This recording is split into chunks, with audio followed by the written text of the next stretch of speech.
la reactivación económica de la Edad Media, espero que no te hayas confundido ahí.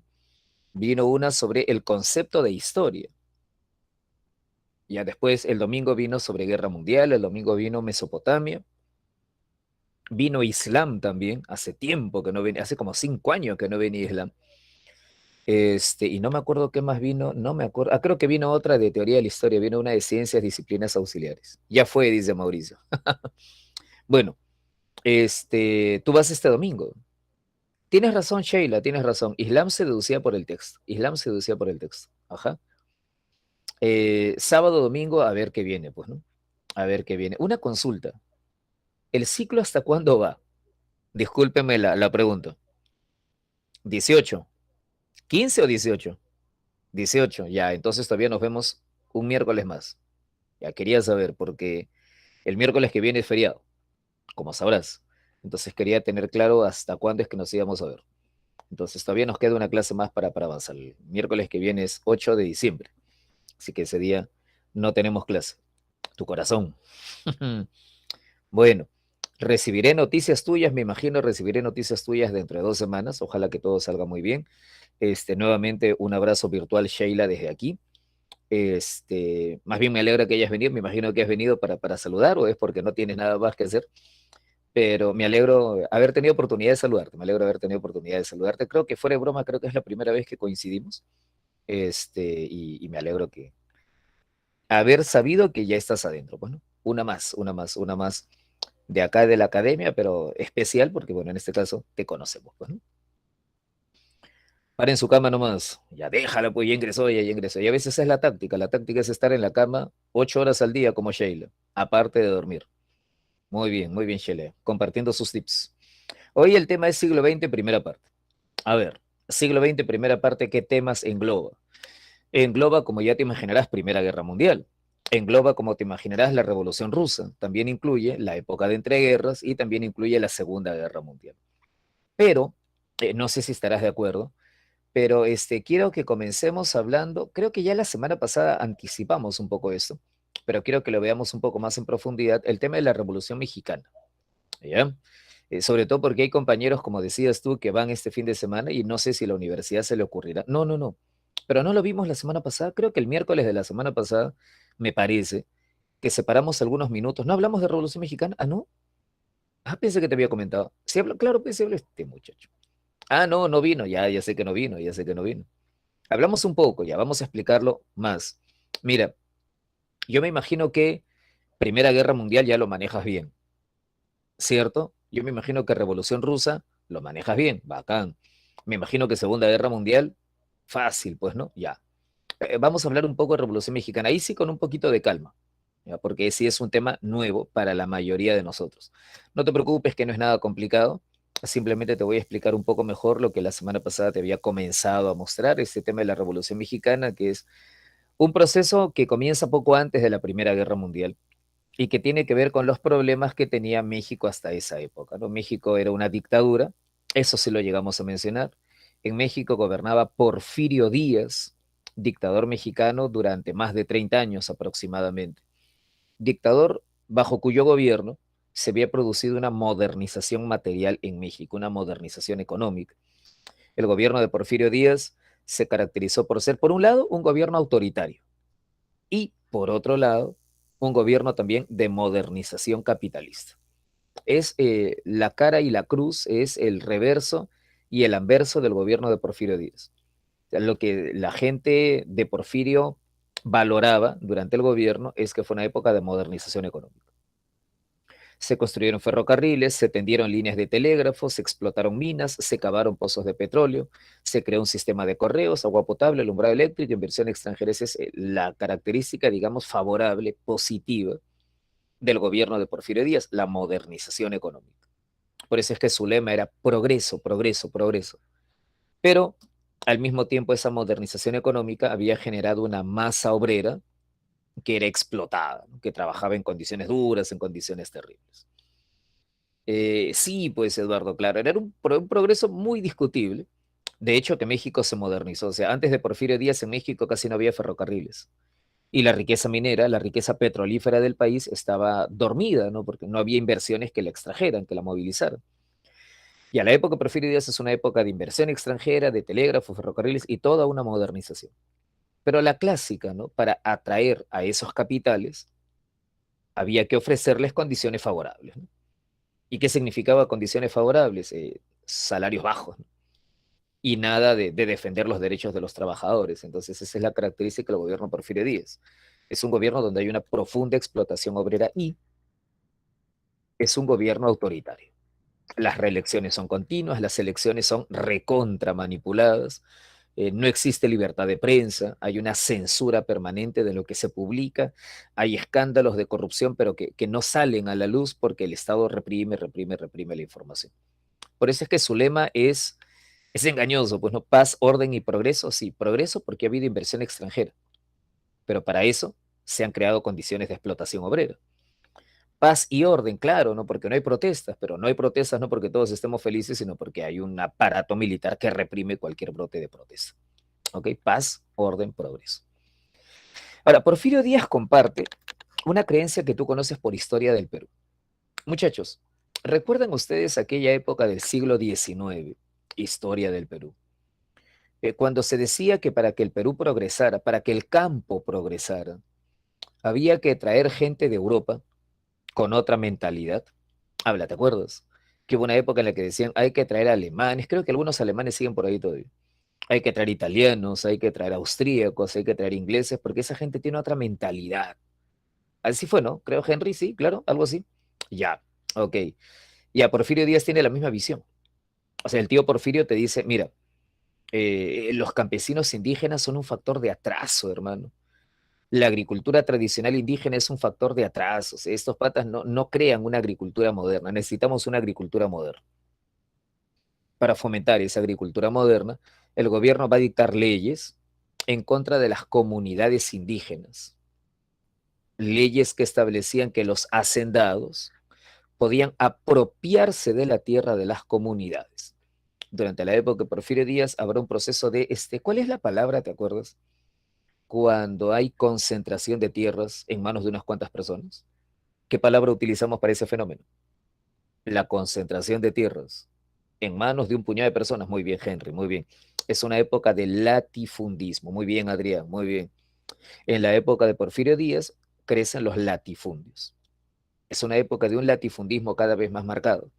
Esos latifundios son grandes haciendas y esas haciendas se construyen arrebatándole la tierra a los campesinos. Estas tierras eran de las comunidades campesinas hace siglos, pero las haciendas se las quitan y como la mayoría de campesinos eran analfabetos, no tenían documentos que pudieran respaldar su derecho ancestral a poseer esas tierras. Y ese despojo de los campesinos es respaldado por el gobierno, que prefiere que las tierras estén en manos de las haciendas para que haya una agricultura más moderna, una explotación agrícola más moderna al estilo capitalista, y de esa manera se pueda poner las bases para la modernización de México. Es la característica que prefiero es eso. ¿Hay una modernización? Sí. ¿Beneficia a todos? No. ¿Quiénes se benefician? Uno, la inversión extranjera. Dos, los hacendados. ¿Quiénes se perjudican? Las mayorías. Los obreros explotados y los campesinos que pierden sus tierras, ¿no? Característica de la época de Porfirio Díaz es que las haciendas, una burguesía nacional, Henry, ahorita vamos a eso, excelente, ahorita vamos a eso. Característica de las haciendas es que los trabajadores son los propios indígenas que han perdido sus tierras, que era quizás la parte más frustrante.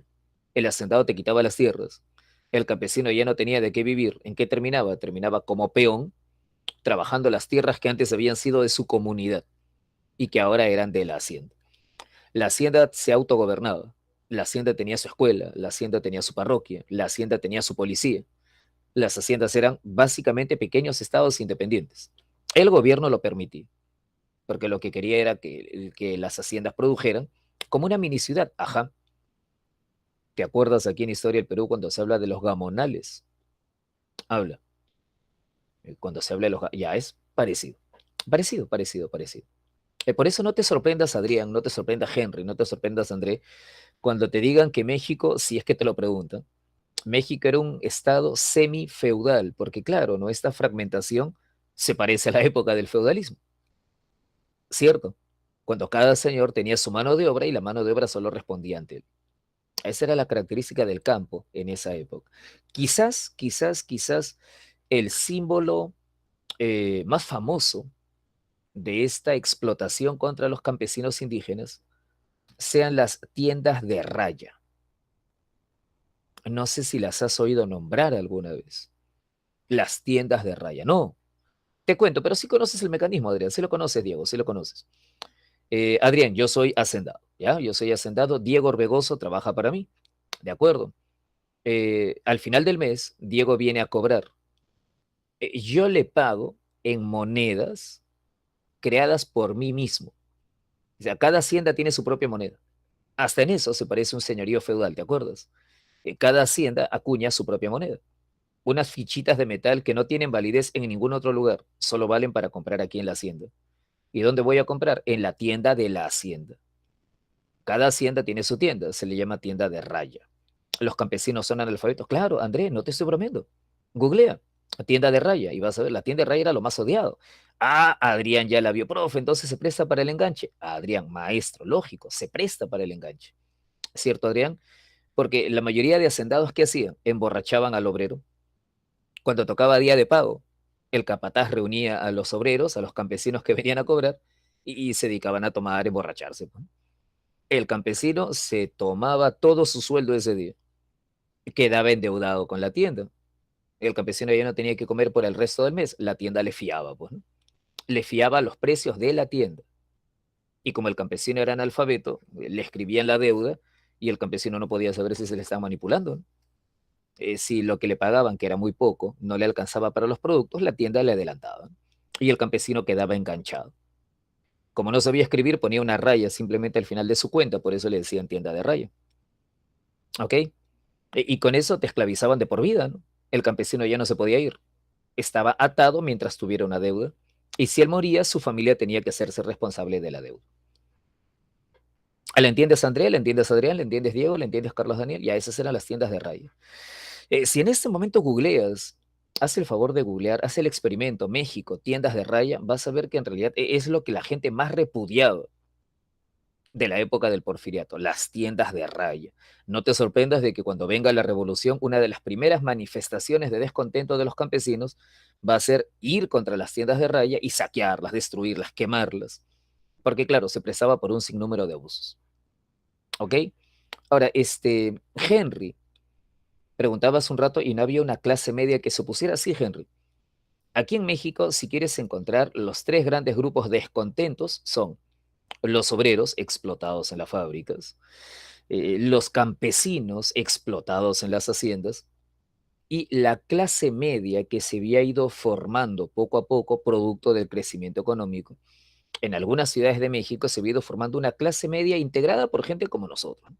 Gente de las ciudades, profesionales, médicos, profesores, abogados, quizás algunos periodistas, algunos intelectuales, André, lógico, gente de negocios, eh, que comenzaban a reclamar lo que siempre es el reclamo de la burguesía. ¿Cuál es el reclamo obrero? Mejores condiciones. ¿Cuál es el reclamo campesino? Tierras. ¿Cuál es el reclamo burgués? Siempre, a esas alturas ya debes haberte dado cuenta. ¿Cuál es el reclamo de la burguesía? Siempre, siempre, siempre. ¿Qué reclama la burguesía? ¿Tierras? ¿Mejores sueldos? Ajá, posicionarse, bacán. ¿Y cómo lo consigues? Libertad, democracia, pues lógico, claro. Democracia, libertad, parlamento, lógico, claro. Ese es el reclamo burgués. Ese es el reclamo burgués. André, no te vayas a olvidar, la burguesía. El día que te olvides, André, el día que te olvides, piensa en la más importante revolución burguesa que nosotros hemos visto. Henry, ¿cuál fue la más importante revolución burguesa de la historia? La Revolución Francesa, lógico. Ya, André, ¿qué pedían? ¿Pedían trabajo? Dime, André, habla. ¿Pedían trabajo? La Revolución Francesa, la burguesía, no, pedían libertad, pedían derechos, pedían parlamento, pedían participar en el gobierno, pedían posicionarse, como creo que lo dijo Eduardo hace poco. Ya, pues ese es el típico reclamo burgués. Ese es el típico reclamo burgués. Ese es el típico reclamo liberal.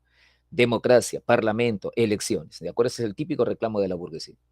Sectores descontentos en México, tres. Los obreros por la explotación, los campesinos por el despojo, el latifundismo y la clase media, ¿no? La burguesía que quería libertad, quería una democracia.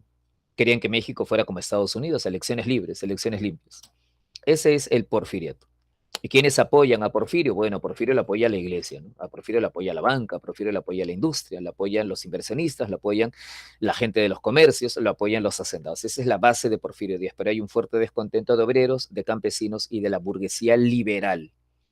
Obviamente la alta burguesía, los grandes hombres de negocios, ellos sí estaban felices con Porfirio, pero la burguesía liberal, la clase media de la burguesía como nosotros, digamos, sí quería una democracia hace rato. En ese contexto es que estalla la revolución. Estamos en el año 1910. Porfirio Díaz había dado algunos indicios de que ya no pensaba postular a la reelección, pero al final cambió de opinión y Porfirio postuló una vez más. Era la octava elección presidencial y ganó. Por octava vez ganó las elecciones. Ahí comenzó la revolución. Pues, ¿no? Y creo que el esquema te lo había puesto creo que te lo había puesto en la diapositiva, me parece, la semana pasada, ¿no? El esquema creo que lo habíamos visto. La revolución la dirige, se parece a la chica, pero él sí gana, pues él sí gana. La revolución la comienza, creo que te dije, por Francisco Madero. Ya, Francisco Madero es el que inicia la revolución, Francisco Madero. Si me preguntas quién es Madero, te lo pongo por acá. Francisco Madero, no acá, no acá. Él no es, él no es, él no es. Francisco Madero es el del medio y Francisco Madero es liberal. ¿Ok? Aquí en la Revolución Mexicana, para entender cómo van las cosas, tienes que entender qué es cada uno, a qué bando pertenece. ¿Ya?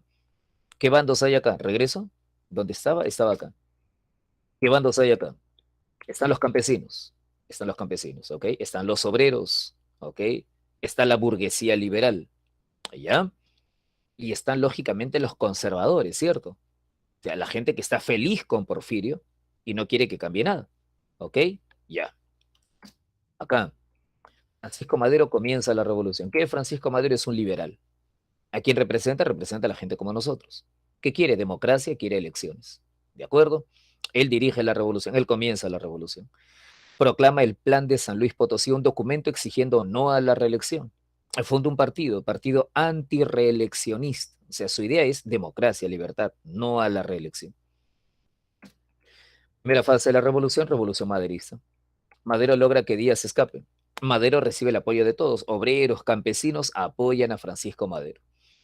Y Porfirio Díaz huye y Madero es elegido presidente. Pero Henry, una pregunta. Si Madero es liberal, acá está, Madero es liberal, habla, ¿va a hacer la reforma agraria? André, Carlos Daniel, ¿va a hacer la devolución de tierras? No, este pata no va a hacer no, este pata no va a hacer no va a hacer la revolución de tierras, él no va a hacer la devolución de tierras. Entonces, ¿quiénes se van a levantar? Líderes campesinos. Líderes campesinos como quién? Como el señor que está a la izquierda, Emiliano Zapata. ¿Ok? ¿Cuál es la diferencia entre Zapata y Madero? Madero es burguesía liberal, el pata quiere democracia, pero la reforma agraria la deja para después. Emiliano Zapata se siente traicionado. Emiliano Zapata se levanta y proclama el plan de Ayala.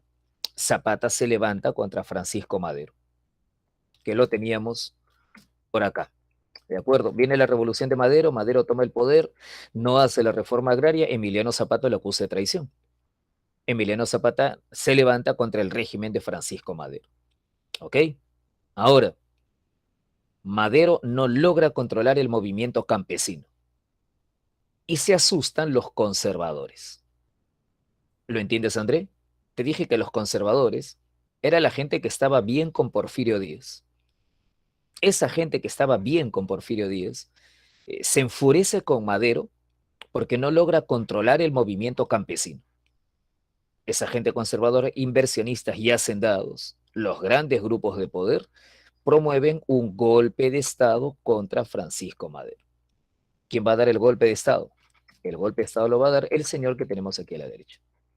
Ese fulano que está ahí, ¿quién es? Ese fulano que está ahí es un militar, Victoriano Huerta.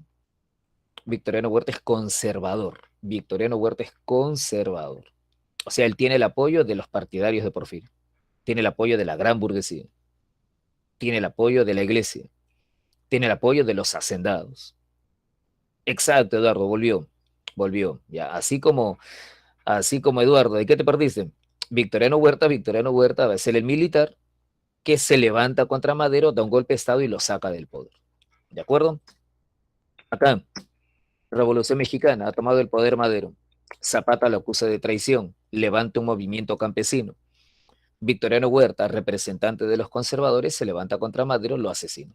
Golpe está lógico, no la clásica, golpe está, por algo estamos en América Latina, no golpe está, correcto. Pero a ver si me entiendes ahí. Victoriano Huerta, de los conservadores, toma el poder. Es como si Porfirio Díaz estuviera regresando. Habla. Los campesinos lo van a apoyar. André, ¿los campesinos van a apoyar a este señor, Victoriano Huerta? No. ¿Los obreros? Los obreros, habla, los obreros. Los obreros sí, seguro. Claro, ¿no? Porque a los obreros les gusta la explotación. Claro, que bacán que te exploten, ¿no? Lógico, los obreros tampoco, ya, los obreros tampoco. Carlos Daniel, la burguesía liberal, Carlos Daniel, Eduardo, la gente como tú, la burguesía liberal, ¿los va a apoyar? La burguesía liberal, tampoco, tampoco. No, no, Eduardo, la burguesía liberal es la clase media que quiere democracia, que quiere democracia. Lógico, André ya lo vio. Profe, entonces este pata no lo va a apoyar nadie, nadie, lógico, Eduardo, no. Nadie. El pata llega al poder con el apoyo de los que querían regresar al orden anterior. Hacendados, la gran burguesía. Es un militar, ¿ok? Ya, entonces aquí, ¿qué va a ocurrir? Se va a levantar contra él un nuevo líder. ¿Había quien lo apoyaba? El ejército, los inversionistas, los hacendados, pero apoyo popular no tenía. Apoyo popular no tenía. Y no te sorprendas, este pata va a salir corriendo al toque. ¿Y por qué va a huir? Porque se levanta contra él un nuevo líder liberal, el señor Venustiano Carranza. ¿Lo puedes entender o te lo tengo que decir yo? Mira cómo se llama su movimiento. Es un levantamiento constitucional. Constitucional. ¿Ese pata qué es? ¿Es un obrero? ¿Es un campesino? ¿O es un miembro de la burguesía liberal? Ah, lo es de la burguesía liberal. Bueno, lógico, no está pidiendo tierras, no está pidiendo derechos, está pidiendo constitución, democracia, libertad, elecciones, parlamento. ¿Entiendes? Ese es otro Francisco Madero, claro, es otro Francisco Madero. Ajá. Entonces, como lo ha dicho André, como lo ha dicho Eduardo, perdón, a este pata Victoriano Huerta no va a durar, pues no, porque no tiene apoyo de los obreros, no tiene apoyo de los campesinos, no tiene apoyo de la burguesía liberal. Huerta termina huyendo, ¿no? Huerta termina huyendo. Y el problema cuando Huerta se va es que quedan frente a frente las dos grandes tendencias que ya te habrás dado cuenta, ¿no? Aquí te habrás dado cuenta, hay dos grandes tendencias. Está la tendencia liberal, que lo que quiere es democracia, elecciones, parlamento. Y la tendencia campesina, los líderes campesinos que lo que quieren es la reforma agraria inmediata. Los líderes campesinos están preocupados solo por eso, la reforma agraria inmediata. Ahí comienza la parte final de la revolución entre los liberales, dirigidos por Carranza, que lo que quieren es democracia, y los líderes campesinos como Emiliano Zapata y Pancho Villa. El problema de Emiliano Zapata y Pancho Villa es que tienen una visión muy cerrada del asunto. Para ellos lo único que interesa es la reforma agraria. No tienen un plan de Estado, no tienen un proyecto de Estado. Más allá de eso, la reforma agraria y se acabó. Y eso es lo que impide que se consolide el movimiento de Pancho Villa y Emiliano Zapata. No tienen un proyecto para la clase obrera. No tienen tampoco un proyecto que convenza a la burguesía liberal de apoyarlos. Su reclamo es uno y simple, reparto de tierra. Y después, bueno, no tienen un plan para el Estado. Y eso es lo que va a permitir que la burguesía liberal vaya ganando terreno. Bueno, aparte, Eduardo tenía también una diferencia geográfica, ¿no? Pancho Villa tenía fuerza en la zona del norte, Emiliano Zapata en la parte del sur. Venustiano Carranza los pudo enfrentar por separado y Venustiano Carranza logra derrotarlos, pues, ¿no? Logra derrotarlos y convoca una asamblea constituyente y elabora la nueva constitución. Ese es el ciclo de la Revolución Mexicana, ¿ok? Te lo resumo. Comienza con un levantamiento liberal, ¿de acuerdo? Comienza con un levantamiento liberal. Los liberales toman el poder, pero decepcionan a los campesinos porque no hacen la reforma agraria y los campesinos se levantan. Los conservadores, preocupados por el levantamiento campesino, sacan a los liberales, sacan a Madero y dan un golpe de Estado para poner orden a la mala. Se les van encima a todos. Se les van encima a los campesinos, se les van encima a los obreros, se les van encima a los liberales. Madero huye, perdón, Huerta huye. Carranza de los liberales logra tomar el poder. Pero estalla otra vez el enfrentamiento, ¿no? El enfrentamiento de toda la Revolución Mexicana, la pugna de toda la Revolución Mexicana, la pugna central es eso. Los liberales que quieren democracia, los líderes campesinos que quieren la reforma agraria inmediata, radical, sin indemnizaciones. Al final, la burguesía liberal logra hacerse con el control del Estado, con el apoyo de las masas obreras, logra poner orden y establece una nueva constitución. Esa nueva constitución, creo que te lo dije, es la constitución de Querétaro, ¿no? Esa sí la llegamos a ver la semana pasada. Una constitución hecha por la burguesía liberal, que recoge algunos reclamos de los campesinos, que recoge algunos reclamos de los obreros, pero básicamente lo que establece es la democracia, poniéndole fin a la dictadura. Esa es la moraleja de la Revolución Mexicana. ¿Qué establece la nueva constitución? Estado laico, ¿no? La iglesia no podrá tener tierras en México. Derechos obreros, 8 horas de trabajo. Derecho a la huelga. Horario de lactancia, creo que eso te lo dije la semana pasada. Matrimonio civil. Claro, ya esos son. Los derechos de segunda generación. Míralo pues, míralo pues, míralo pues. Ahí está. Adrián, ¿quieres decirlo de otra manera, Adriancito? La Revolución Mexicana, ¿te parece? Fue la primera constitución de la historia que recogió los derechos de segunda generación. Habla. Si te lo pone así la universidad, ¿la entiendes? ¿Sí o no? André, Eduardo, Diego, Sheila. Bueno, a ti ya no te lo va a poner Sheila. Pero si la universidad te lo pone así en el examen, los derechos de segunda generación. Ah, ya, los derechos de segunda generación. La Revolución Mexicana. La primera que acoge los derechos de segunda generación. ¿Ok, Jesús? Vaca. Es la Revolución Mexicana. Lo que tienes que entender ahí son las tendencias. ¿Ya? ¿Cuáles son las tendencias principales? La tendencia liberal que quiere democracia y se acabó. Y la tendencia campesina que lo que quiere es reforma agraria y punto. ¿Quién gana? La tendencia liberal. ¿Quiénes son? La burguesía. ¿Por qué? Porque fueron más hábiles. Tenían un proyecto de Estado más marcado. La clásica, ¿no? La burguesía siempre tiene un proyecto de Estado más armado. Y porque supo acoger algunos reclamos campesinos y supo acoger los reclamos obreros. Y armar una constitución que satisfizo a las mayorías. Sin el caos que pensaban armar los agraristas, ¿no? Porque los líderes campesinos querían la reforma agraria radical, inmediata, y eso iba a tener un caos terrible. Esa es la Revolución Mexicana. Diego, ¿lo entiendes? No es una revolución muy extensa, no te asustes. André, Jesús, Eduardo, Adrián, ¿la entiendes? ¿Habla? Sí, ya. Ok, y ahora sí vamos a entrar al siglo XX clásico, ya que es Primera Guerra Mundial y todo eso. Antes de entrar, clave, por favor. Pregunta vieja de admisión, pregunta vieja. ¿Qué pongo ahí?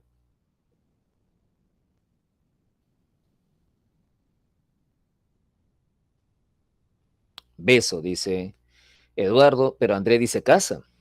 Total, a ver, tenemos dudas. Qué simpático. Ahora André dice no. Entre guerras no, ya. No, no, ¿por qué no? ¿Por qué no? Ya esa es una razón muy importante. Adrián, ¿qué opinas? Diego, Jesús, enano en la Belle Époque. Ok. Venían de antes. Sheila también dice enano. Henry dice casa. Total.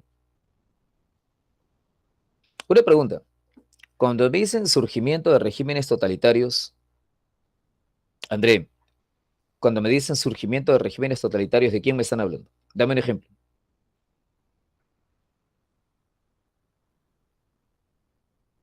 ¿Qué periodo es ese? ¿Qué personajes?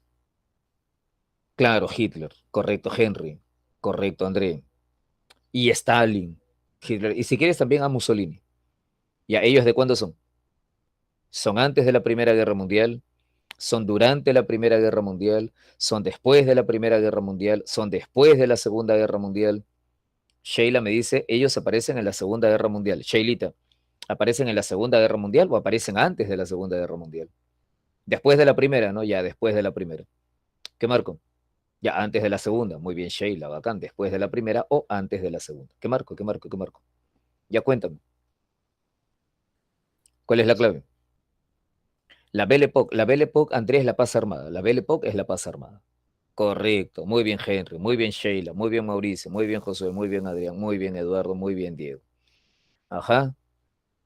Entre guerras, pues claro, es el periodo entre la Primera y la Segunda Guerra Mundial. Muy bien, Jesús. Lo que pasa es que al inicio no pensaban que fuera casa, porque como André dijo casa, por experiencia, uno dijo, bueno, si André dice casa, debe ser cualquier clave menos esa, pues, ¿no? Pero, o sea, sí, el periodo entre guerras le decimos, al periodo entre la Primera y la Segunda Guerra Mundial. ¿Qué no sabías que se llama así? ¿Nunca habías oído el término periodo entre guerras? ¿No? ¿Nunca? Ah, ya no parecía. Sí lo conoces. Acá está. Entre guerras. Entre guerras es la etapa entre la primera y la segunda guerra. Así le decimos, así le decimos.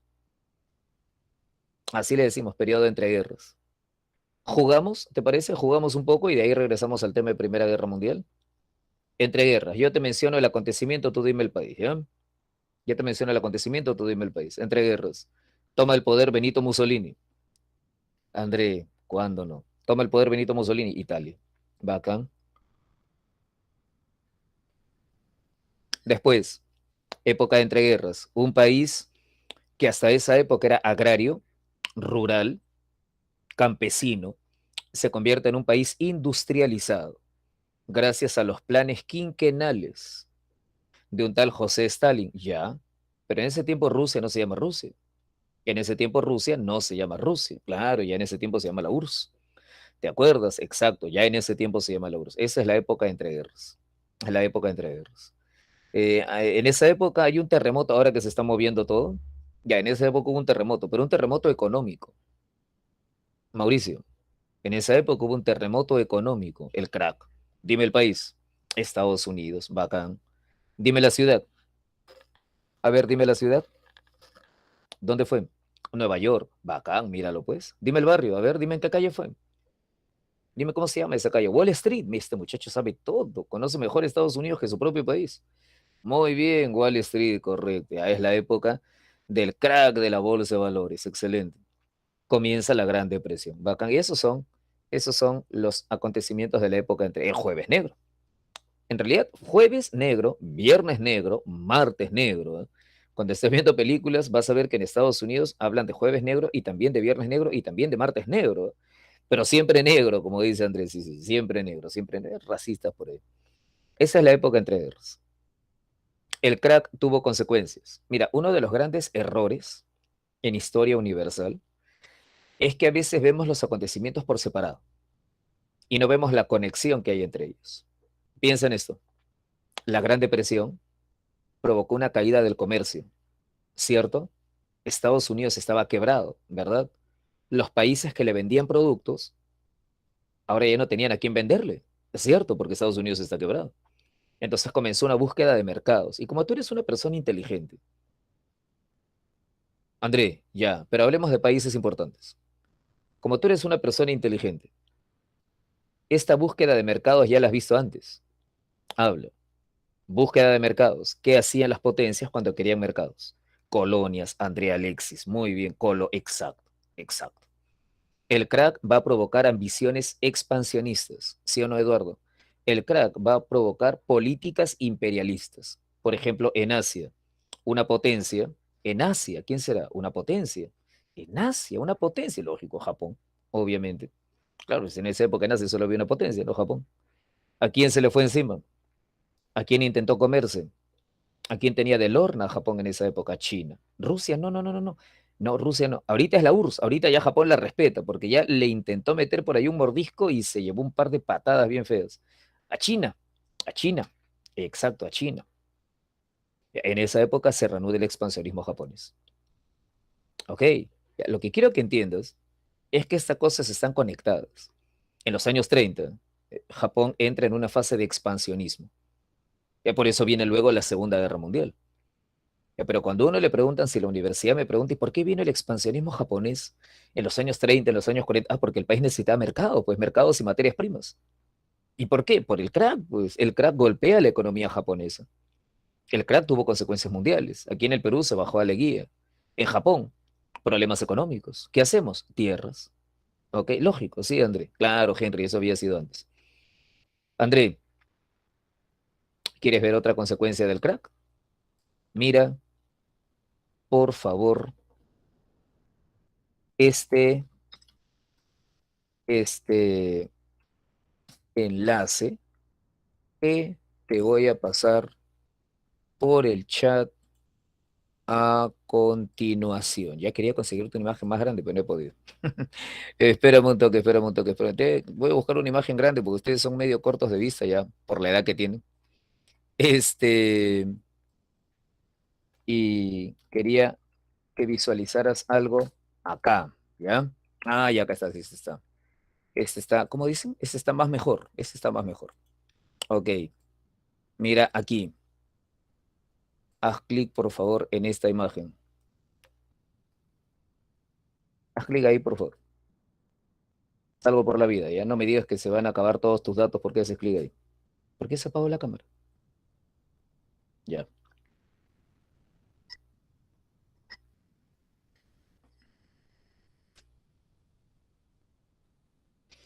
Son los resultados del partido nazi, ¿ya? En Alemania. ¿Ok? ¿Te das cuenta de algo? ¿Notas algo?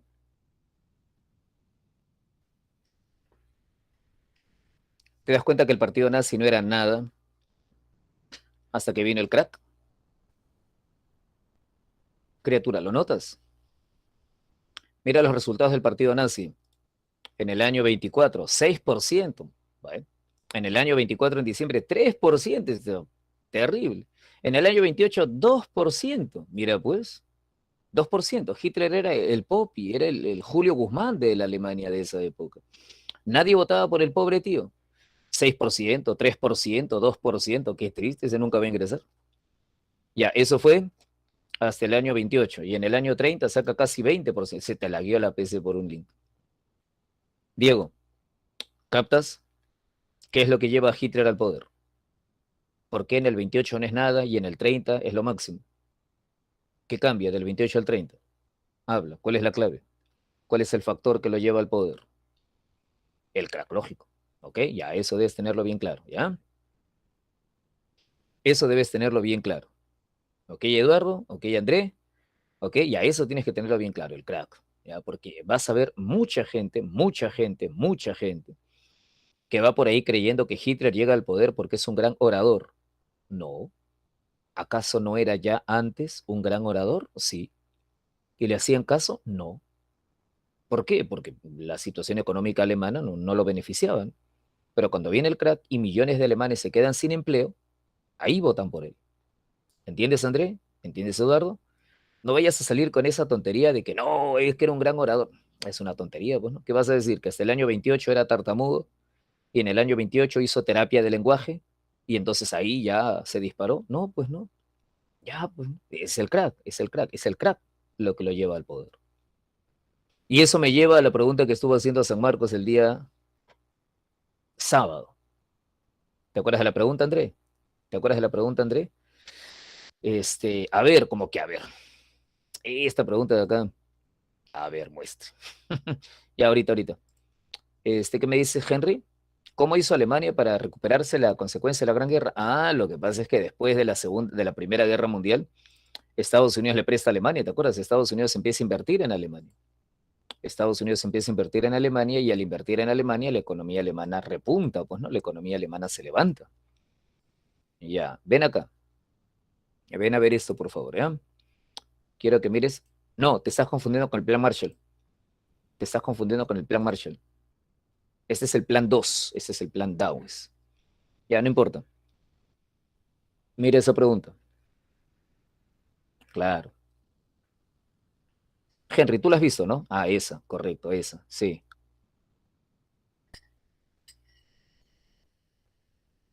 Hitler llega al poder porque es un gran orador, ¿verdadero o falso? Henry, Hitler llega al poder porque es un gran orador, ¿verdadero o falso? André, Hitler persigue a los judíos porque en su infancia había sido rechazado por los judíos. Sí, ya sé, Eduardo, correcto. ¿Por qué descarto la A? ¿Por qué descarto la B? ¿Por qué descarto la C? Carlos Daniel. ¿Por qué descarto A? ¿Por qué descarto barco? ¿Por qué descarto casa? Ajá, correcto. ¿La historia la hacen individuos o es una ciencia social? Henry, ¿la historia la hacen los grandes personajes o es una ciencia social? André, habla. ¿Los individuos cambian la historia? No, los individuos no cambian la historia, ¿no? Y ese es un concepto viejo, ¿no? Que siempre manejamos en historia, que siempre se menciona en historia, ¿no? La historia no la hacen los individuos, yo creo que lo hemos dicho alguna vez. La historia es una ciencia social, no la hacen los individuos. ¿Qué me dice el avión? Los individuos sobresalientes. ¿Qué me dice barco? Los grandes personajes. ¿Qué me dice casa? Los grandes personajes. No, dedo. Los individuos actúan dentro de procesos políticos, económicos y sociales. ¿Cierto? Ya, ya es, si lo piensas bien, es lógico, ¿no? Es lo que acabamos de decir. Lo que lleva al poder a Hitler es la crisis. ¿Esa sí le hiciste bien? Ya, muy bien. Esos son los únicos 20 puntos que sacaste en todo el examen. Allá, Hitler toma el poder en Alemania. Si yo te pregunto, tú eres repaso semestral, ¿eh? Época de entreguerras, política de apaciguamiento. ¿De qué potencias te acuerdas? Te olvidaste. Inglaterra. Inglaterra ahí. Inglaterra ahí. Inglaterra ahí. Inglaterra y Francia, correcto, André. Inglaterra y Francia, ¿te acuerdas? Claro. La política de apaciguamiento. Alemania empieza a armarse para la guerra. ¿Y qué hacen Francia y Gran Bretaña? Ya, dejarlo, dejarlo, dejarlo. Dale nomás, dale, dale, para calmarlo, para evitar una guerra. Política de apaciguamiento. Si yo te digo guerra civil, ¿de qué país estoy hablando? Diego, si yo te digo guerra civil, lógico, guerra civil España. Esa es la época entre guerras, esa es la época entre guerras, ¿ya? Esa es la época entre guerras. Así se llama, época de entreguerras. La época entre la Primera y la Segunda Guerra Mundial. Primera Guerra Mundial, ya, rápido. Consecuencias, comencemos por el final, ya comencemos por el final. Consecuencias de la Primera Guerra Mundial. Se produce una revolución. ¿En qué país? Muy bien, Henry. La Primera Guerra Mundial es importante por varias razones. Se produce una revolución en Rusia, exacto, se produce una revolución en Rusia. Es la madre de la Unión, de la República, perdón, de la Revolución Rusa, ¿no? Por eso es clave la Primera Guerra Mundial. ¿Algo más? Sí. Convierte un país en la mayor potencia. ¿A qué país convierte en la mayor potencia, Diego? La Primera Guerra Mundial levanta a Estados Unidos, lógico. Esa es otra razón por la cual la primera Guerra Mundial es importante. Y además porque es la madre de otra guerra, ¿no? Sheila, ¿te acuerdas? Sheila, ¿todavía estás por acá? Ya. La Primera Guerra Mundial es la madre de la... Habla, ¿de cuál? Es la madre de la Segunda Guerra Mundial, pues no, lógico. La Primera Guerra Mundial es la madre de la Segunda Guerra Mundial, claro que sí. Diego, ¿fue una sorpresa o ya se veía venir? Eduardo, Sheila, Jesús, ¿ya se veía venir o fue una sorpresa la Primera Guerra Mundial? Ya se veía venir. ¿Cómo se llama la época previa? Diego, la época previa a la Primera Guerra Mundial, ¿cómo se llama? Paz armada, entre guerras, míralo este. Eduardo Bernoy, ¿qué hemos dicho, criatura? Entre guerras es la época entre la Primera y la Segunda Guerra. Se puede llamar paz armada o se le dice también Belle Époque a veces, pero el término correcto es paz armada, ¿no? El oncenio, menos mal que no dijo el oncenio. Antecedente de la Primera Guerra Mundial, época de la paz armada. Eduardito, siglo XX, Eduardo, siglo XX, tiene 5 fases, 5 momentos, ¿ya? Eduardo, 5 momentos, ya 5 momentos.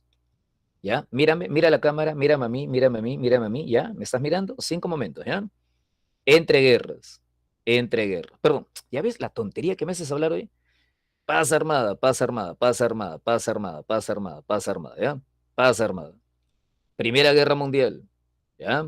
Paz armada, Primera Guerra Mundial, entre guerras, Segunda Guerra Mundial, Guerra Fría, ¿ok? En ese orden, ¿ya? En ese orden. Paz armada, Primera Guerra Mundial, entre guerras, Segunda Guerra Mundial, Guerra Fría, ¿ya? Empiezas en el pulgar con P de paz armada, ¿ya? Después ya tienes que aprender los otros, bueno, no seas vago, ¿no? Paz armada, Primera Guerra Mundial, entre guerras, Segunda Guerra Mundial, Guerra Fría, ¿de acuerdo? Si quieres, escríbelo ahí en tu mano. Como tú no eres mucho de lavarte, va a durar hasta el examen de admisión. Paz armada, Primera Guerra Mundial, entre guerras, Segunda Guerra Mundial y Guerra Fría, ¿ok? La época previa a la Primera Guerra Mundial es la época de la paz armada, es la época de la formación de bloques. ¿Cuáles son los bloques que se forman antes de la Primera Guerra Mundial? Durante la paz armada, ¿qué bloques se forman? Son dos, habla. Eje, sí, o triple entente. Eduardo dice triple entente y triple alianza. Eje, dice André. Henry dice triple entente. El eje, André, es Alemania, Italia y Japón, ¿te acuerdas? Eso es Segunda Guerra Mundial. Eso es Segunda Guerra Mundial. Eso es Segunda Guerra Mundial. A todos se nos cruza, no te preocupes, a todos se nos cruza Primera Guerra Mundial con Segunda Guerra Mundial. André, para que lo recuerdes, la Primera Guerra Mundial, tú la has estudiado, fue una guerra básicamente europea. ¿Te acuerdas o no te acuerdas? ¿Te acuerdas? Cuando a uno le piden diferencias entre la Primera y la Segunda Guerra Mundial, La primera fue básicamente europea, ¿cierto? La segunda fue una guerra global. ¿Eres consciente de esas diferencias, sí o no? Habla. La Primera Guerra Mundial es básicamente Europa. Comienza en Europa, se pelea en Europa, termina en Europa. Hay batallas en otros lugares, pero básicamente es una guerra europea. Cuando ves batallas en otros lugares, son los europeos, pero peleándose en otros lugares. En cambio, la Segunda Guerra sí es mundial, ¿cierto? La Segunda Guerra, yo te digo Pearl Harbor. ¿Hay algún país europeo involucrado ahí? Jesús, Pearl Harbor, Segunda Guerra. ¿Hay algún país europeo? No. ¿Es Japón atacando a quién? Es Japón atacando a Estados Unidos, ¿cierto? Ya, claro. Cuando yo te digo Segunda Guerra Mundial, ¿dónde termina la guerra? Henry, ¿con qué termina la Segunda Guerra Mundial? ¿Con la rendición de quién? André. ¿De Alemania? Falso, falso, falso, falso, falso. Con la rendición de Japón. Hiroshima y Nagasaki. ¿Te has olvidado? Claro, claro, claro. Claro, claro, claro. ¿Qué pasó? Hiroshima y Nagasaki. Ah, ya, pues la Segunda Guerra Mundial sí es mundial. Ok, Mauricio. Ok, Carlos Daniel. Ya, la Segunda Guerra Mundial sí es mundial. La Primera Guerra es básicamente europea, por lo tanto, Eduardo, por lo tanto, Adrián, por lo tanto, André, si la Primera Guerra Mundial es básicamente europea, habla. Las alianzas previas a la Primera Guerra Mundial eran solo de países euro. Ah, genial, genial, genial. ¿Ya ves? No tienes que memorizarlo, es una cosa de razonar, ¿cierto? La Primera Guerra Mundial es un asunto europeo. Entonces las potencias que se habían aliado eran potencias europeas, pues, ¿no? ¿Cuáles eran las alianzas? Triple alianza, triple entente. ¿De acuerdo? Triple alianza. Y las causas, bueno, las causas ya las conoce, pues, tío, ¿no? ¿Cuáles son las causas? Las causas son las rivalidades entre las potencias, las causas son las rivalidades nacionales, territoriales, las causas, causa el archiduque. Eduardito, ¿estás poseído, Eduardo? ¿Qué pasa contigo? Lo del archiduque, ya pues, Eduardo, ya pues, Eduardo, ese es un error de verano, ese es un error de ciclo verano. Lo del archiduque es el desencadenante. Lo del archiduque es el desencadenante. ¿Es que qué? ¿Es que qué? ¿Qué me vas a decir? Es el desencadenante, es el detonante. ¿Sí? Ya, Eduardo, las causas son estas, maestro. ¿Eh? Las rivalidades imperialistas, ¿ya? La lucha por colonias, las aspiraciones de expansión, ¿ok? La política de alianzas, la triple entente, la triple alianza, la carrera de armamentos, las rivalidades nacionales, el afán de Francia de vengarse de Alemania. ¿Te acuerdas de las rivalidades? Rivalidad comercial, Alemania-Gran Bretaña. Rivalidad nacional, Francia con Alemania, el reparto colonial que dice Eduardo, bacán, la rivalidad por tierras de Italia, la rivalidad entre Austria-Hungría y Serbia, y esas son las rivalidades. Y en ese contexto faltaba un desencadenante. Ahora sí. ¿Y cuál es el desencadenante? Habla. ¿Sí? El asesinato de Francisco Fernando. Ah, el asesinato de Francisco Fernando. Oye, ¿te diste cuenta que San Marcos cometió un error? No te diste cuenta. ¿Te diste cuenta que San Marcos cometió un error en el examen de... ¿Te diste cuenta? Sí, ¿no? Te diste cuenta. ¿Dónde matan a Francisco Fernando? ¿Dónde matan a Francisco Fernando? ¿Eh? En Bosnia, acá, lo matan acá, a él lo matan acá. Y puso lo matan en Serbia. Bueno, pues, ¿qué vas a hacer? A la universidad no se le reclama, a la universidad no se le reclama. Busca, André, busca el examen, lo tenemos en el Face de la academia. San Marcos pone, ¿no? El asesinato de Francisco Fernando en Serbia. ¿What? No, no es la clave, estaba en la pregunta, estaba en la pregunta, estaba en la pregunta. Estaba en la pregunta, en el enunciado. Lo matan en Serbia, ¿no? ¿Qué está fumando? Lo matan en Bosnia, pero bueno, pues no, ya qué es eso. Lo matan acá, ¿no? Lo matan en Sarajevo. Pero parece que el asesinato lo organizan en Serbia. Entonces Austria-Hungría le declara la guerra a Serbia. Y ahí se arma, ¿no? Claro. Ajá. Desencadenante, Francisco Fernando, el archiduque de Austria-Hungría, es asesinado en Sarajevo. Lo que pasa es que en este mapa lo han puesto en V, amigo Carlos. ¿Qué hacemos? El que ha hecho este mapa no sé quién será. Lo puso con B minúsculo. No te compliques, no te traumes, no te molestes. Francisco Fernando es asesinado en Sarajevo. Aquí en castellano lo escribimos con B. Es asesinado por bosnios, por serbios de Bosnia. Dile bosnios simplemente, o nacionalistas serbios, como quieras decir. Pero lo asesinan. Y Austria-Hungría le declara la guerra a Serbia. Y Rusia, que es socia de Serbia, se levanta. Ajá, Henry, correcto. Alemania le declara la guerra a Rusia. Y entonces Francia se levanta. Y entonces Alemania le declara la guerra a Francia. Y para sorprender a Francia se mete por Bélgica. Entonces Gran Bretaña le declara la guerra a Alemania. ¿Te acuerdas? Y ahí las alianzas lo desencadenan todo. ¿Qué pasó, Eduardo? ¿Qué fue? Error, error, error. A ver, cuéntame. ¿Error de Alemania? Ah, sí, error de Alemania, por supuesto. Bueno, pero Alemania pensaba que le iba a salir bien la jugada, ¿no? Alemania pensaba que le iba a salir bien la jugada. Eduardo dice, Alemania cometió un error, no debió meterse por Bélgica. Um, Eduardo, mire este mapa. Los bloques que pelean en la guerra se llaman los aliados y los centrales. Los aliados son los de azul, lo que antes se llamaba triple entente. Los centrales son los de amarillo, lo que antes se llamaba triple alianza. ¿Ok? Este, Eduardo dice, Alemania no debió meterse por Bélgica. Pero Eduardo, Alemania se mete por Bélgica porque no tiene otra opción. ¿Te acuerdas? Ah, ya te acordaste. Alemania se mete por Bélgica porque la única forma de ganar la guerra es derrotando a Francia rápidamente. Eduardo, Henry, André, Adrián, ¿te acuerdas o no te acuerdas? Alemania tiene una gran desventaja. Tiene aquí a Francia, tiene aquí a Rusia. ¿Alemania podrá pelear dos guerras al mismo tiempo? No. ¿Qué tiene que hacer Alemania? Tiene que aplastar a uno. Eduardo, pero Alemania no quería hacer eso, pues no. Alemania lo que quería es dedicarse solo a uno. Y para dedicarse solo a uno, tenía que liquidar a otro. Rápido. El plan alemán era ese, liquidar primero a uno de ellos y luego atacar al otro. ¿Cuál era el plan alemán? André, ¿liquidar a quién? ¿A Francia o a Rusia? Vamos, acuérdate. El plan alemán, claro, el plan alemán era liquidar a Francia. El plan alemán era liquidar a Francia. ¿Por qué? Porque la guerra con Rusia va a ser larga. ¿Por qué? Porque Rusia es Rusia, pues, ¿no? ¿Rusia es muy poderosa? No. ¿Rusia es poderosa? No. Rusia era un país atrasado. Pero la guerra contra Rusia siempre va a ser larga. Por más atrasada que sea Rusia, la guerra contra Rusia siempre va a ser larga. Pregúntale a Napoleón. Son muchos, ¿no? ¿No es eso? Ya te olvidaste. Invades Rusia, ¿qué van a hacer los rusos? Henry, cuéntale. Invades Rusia, ¿qué van a hacer los rusos? André, Adrián, habla.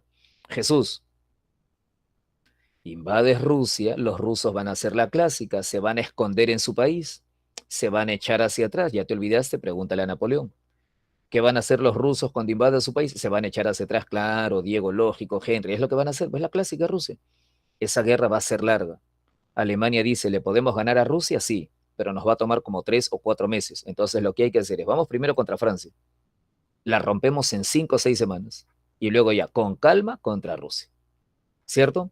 Criatura, ¿qué haces tú en el examen de admisión? ¿Por cuál empiezas? ¿Por lo más difícil? ¿Por lo más fácil? Habla. ¿Cómo empezamos el examen de admisión? ¿Lo más fácil o lo más difícil? Lo más fácil, sino, lógico, lo más fácil, claro, lo más fácil. Vas revisando cuáles son las más sencillas y empiezas por esa, ¿no? Y ya luego con calma te vas a la parte que sabes que te va a tomar tiempo. Del 1 al 100. Por eso terminas hasta el 100. Ya, ok. Entonces, ese es el esquema que debo saber de la Primera Guerra Mundial, pues, ¿no?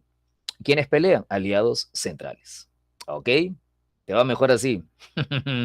Ya, bueno, cada uno tiene su método, ¿no? Cada uno tiene su método. Eh, la guerra tiene dos escenarios. Italia, Italia es Monse, bueno, Italia es Monse, ¿te acuerdas? Italia es Monse. No me vas a hablar de Italia, porque de repente algún italiano acá y se va a resentir. Sheila creo que tiene familia italiana, me parece. En el frente occidental es Alemania peleando contra Francia. En el frente oriental, ya ves, Sheila, ya ves, no podemos hablar mal de Italia, porque Sheila después nos declara la guerra. En el frente oriental es Alemania contra Rusia, ¿ok? ¿Alemania está en desventaja? Sí. ¿Cuál es su plan? Aplastar primero a Francia y luego ir con todo contra Rusia. Bien jugado por Italia.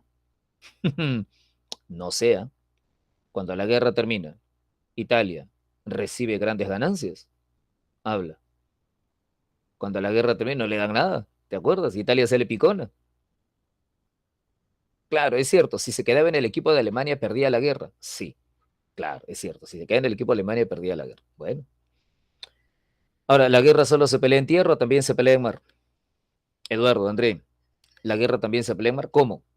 ¿Qué hacen en el mar? ¿Qué hace Alemania? Submarinos, bacán. La guerra también llega al mar, submarinos. ¿Y Gran Bretaña qué hace? Eduardo. ¿Y Gran Bretaña qué hace contra Alemania? En el mar, ¿o no hace nada? ¿Te acuerdas o no te acuerdas? Bloqueo. Muy bien, Henry. Muy bien, Henry. ¿Te acuerdas? Claro. En el mar pelean los dos. En el mar pelean los dos, no te vayas a olvidar. En el mar pelea Gran Bretaña, sí. ¿Qué hace Gran Bretaña? Esto. Bloquea las salidas al mar de Alemania para atacar su comercio. Muy bien, Henry. Y entonces, ¿qué hace Alemania? Esto. ¿Qué hace Alemania? Guerra submarina. Y como dice Eduardo, claro, esa guerra submarina termina llevando a Estados Unidos a la guerra. Tienes toda la razón, tienes toda la razón. Y ese es el panorama general de la Primera Guerra Mundial que tienes que manejar. Ahorita no me pidas una explicación detallada de Primera Guerra Mundial, ¿no? Porque tú ya has visto Primera Guerra Mundial. Aquí estamos solamente recordando algunas cosas. ¿Ok? Ya, esas son cosas que tienes que manejar. ¿De acuerdo? Ahora, si quieres el desarrollo de la guerra, ahí lo tienes, ¿no? ¿Tú querías que gane? Ya. Primera fase de la guerra, movimientos iniciales. Alemania intenta hacer su jugada, pero le falla. Rusia intenta hacer su jugada, pero también le falla. Segunda fase de la guerra, guerra de trincheras, guerra de posiciones, ¿te acuerdas? Viene la fase del atascamiento, la fase del atasco, del embotellamiento. Van grandes batallas, batallas terribles, pero ninguno de los dos logra ganar la guerra. Luego, año 17, dos hechos clave. Año 17, dos hechos clave. Este, claro, la revolución en Rusia y el ingreso de Estados Unidos. Año 17, revoluciones en Rusia y Estados Unidos entra en la guerra. Rusia se sale de la guerra poco después, pero la intervención de Estados Unidos es fundamental. Eso te lo han dicho en algún momento, ¿no? El acontecimiento clave en la Segunda Guerra Mundial es la intervención de Estados Unidos. Estados Unidos entra en la guerra, los refuerzos norteamericanos ayudan a derrotar a Alemania. ¿Sí? Alemania se rinde, ¿correcto? El elemento clave es la intervención de Estados Unidos. Claro que sí. Ya, dime, tratado de paz. Eduardo, André, debió ganar Alemania. Sí, bueno, eso dijeron los alemanes, ¿no? Tratado de paz Versalles, exacto, Tratado de paz Versalles. Condiciones del Tratado de Versalles, cuéntame. ¿Alguna condición que valga la pena recordar del Tratado de Versalles? Siempre dicen que el Tratado de Versalles es una causa de la Segunda Guerra Mundial. Ah, ya, muy bien. Pago de indemnización, exacto, pérdida de colonias, claro, ¿te acuerdas, no? Preparación de guerra, pérdida de colonias, pérdida de territorios, desmilitarización de Alemania, Alemania responsable de la guerra, correcto, esas son las consecuencias de la Primera Guerra Mundial. Tratado Versalles y condiciones durísimas, ¿no? Condiciones durísimas. Como dice Adrián, Alemania no estuvo presente, eso fue lo más indignante para Alemania, ¿no? Alemania no estuvo presente en el tratado se le impusieron, exacto. Después, condiciones territoriales, países nuevos, dime quiénes son. Hay países ahí que antes no estaban. A ver, Austria ya. Espérate, ¿quieres verlo más claro? ¿Dónde tenía el mapa anterior? Espérate. Acá, ¿ya? Esta era Europa antes de la guerra, ¿ok? Antes, mírala bien. Esta era Europa antes, ¿ok? Esta es Europa después. Ya, ¿cuáles son las novedades? Rumania, ¿estás seguro? Sí la veo ahí. Sí la veo ahí. Checoslovaquia, Yugoslavia, Polonia. Bacán. Checoslovaquia, Yugoslavia, Polonia. Henry, Bielorrusia. ¿Estás seguro que ves Bielorrusia? No la veo yo, Bielorrusia. ¿Estás seguro que la ves tú? Estás viendo visiones. Yugoslavia, sí. Yugoslavia es nueva. Yugoslavia es nueva. Checoslovaquia. Correcto, Checoslovaquia. Polonia. ¿Qué gigante desapareció? Carlos Daniel, Eduardo. ¿Qué gran país ha desaparecido del mapa? Austria-Hungría. Muy bien, André. Consecuencias de la guerra, Austria-Hungría desaparece. Aparece Yugoslavia, aparece Polonia, aparece Checoslovaquia. Polonia, ¿tiene salida al mar? André, mira el mapa. Carlos Daniel, Eduardo. Polonia, ¿tiene salida al mar? Sí. ¿A costa de quién? ¿A costa de quién? ¿A costa de quién? De Alemania. Claro, de Alemania. André, esto que dice Prusia, ahí abajo dice, esto es Alemania. Es un pedacito de Alemania. Ya te diste cuenta. Ah, Sheila, ¿te acuerdas? Claro. Ya, esto es Alemania y esto también es Alemania. Y está partida porque hay un corredor para que Polonia tenga salida al mar. El corredor de Danzig, Sheila. Danzig con C es lo que has estado haciendo por tu ingreso, lo que has estado celebrando. Muy bien, Henry, muy bien. Surgen países republicanos, exacto, surgen países republicanos, ya esos son los cambios que trae la Primera Guerra Mundial. Caen varios imperios, ¿no? Alemania deja de ser imperio, la Unión Soviética, Rusia deja de ser imperio, Turquía deja de ser imperio. Totalmente de acuerdo. Italia, Sheila, Italia antes, ¿sí? Mira, Italia tiene forma de bota, mírala después, sigue teniendo forma de bota, ¿sí? Italia consigue ganancias bajísimas, ganancias bastante reducidas. Y eso termina generando la Segunda Guerra Mundial. Una de las causas, ¿no? Gran ganador de la guerra, Eduardo. ¿Quién es el gran ganador de la Primera Guerra Mundial? Estados Unidos. Correcto, Estados Unidos. Exacto, Estados Unidos.